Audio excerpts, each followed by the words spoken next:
বিয়ে কিংবা সন্তানের মা হয়ে গেছেন বলে জীবনে আর কিছু পাওয়ার নেই, এই ভাবনা বন্ধ করুন। বেসিক্যালি জীবন শুরু হয় 30-এর পর থেকে।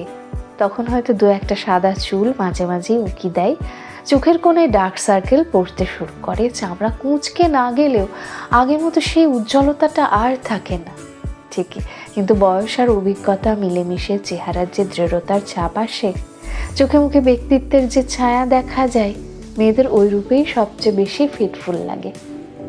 উচ্ছ্বাসের বয়সের সৌন্দর্যের চেয়েও ধীর স্থির বুদ্ধিদীপ্ত চোখ মুখ, কর্মক্লান্ত চেহারা, দায়িত্ব কর্তব্যে মলিন হওয়া হাতটার সৌন্দর্য একটু অন্যরকম হয়, কারণ মেয়েরা তো তখন নারী হয়ে ওঠে। আমাকে কে আর দেখবে, কার জন্য সাজবে, মনোভাব বাদ দিন।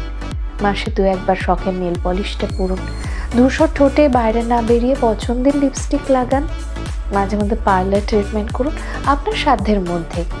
দিন শেষে কালি পড়া চোখটায় হালকা করে কাজল দিন, আলগা খোপা করুন। অকেশন ছাড়াও 1-8 দিন পাট ভাঙা শাড়িটা পরুন না, ক্ষতি কি? অত হিসেব করে কি জীবন হয়? সদ্য স্নান সেরে উঠে খোলা চুলে আয়নার সামনে কতদিন দাঁড়াননি বলুন তো? একটু দাঁড়িয়ে নিজেকে দেখুন, 1 কাপ চা হাতে কয়েক মিনিট বারান্দায় বা ব্যালকনিতে নিশ্চিন্তে বসুন। গাছ দেখুন, পাখি দেখুন, আকাশ দেখুন। রান্নাঘরে সবজি দিয়েই টুকটাক রূপচর্চা করুন, দেখুন ফ্রেশ লাগবে।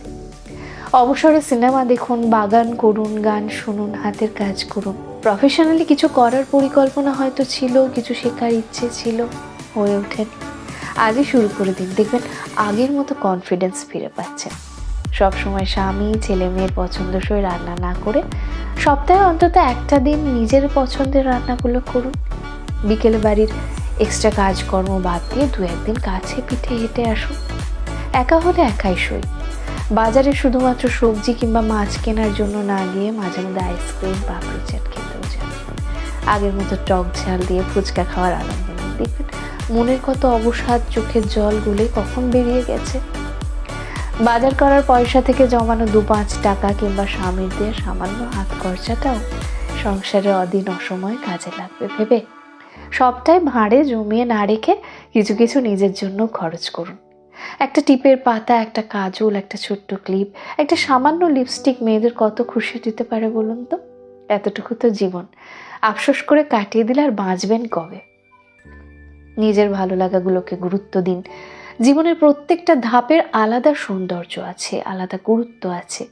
কি পেলাম না এই ভাবনা সরিয়ে রেখে যতটুকু পেয়েছেন তার আস্বাদ সম্পূর্ণ নেওয়ার চেষ্টা করুন, দেখবেন ভালো লাগছে, অদ্ভুত একটা শান্তি পাচ্ছেন। 24 ঘন্টার মধ্যে নিজের জন্য একটু অন্তত সময় দিন, দেখবেন সংসারের বোঝাটা পিঠ থেকে অল্প হলেও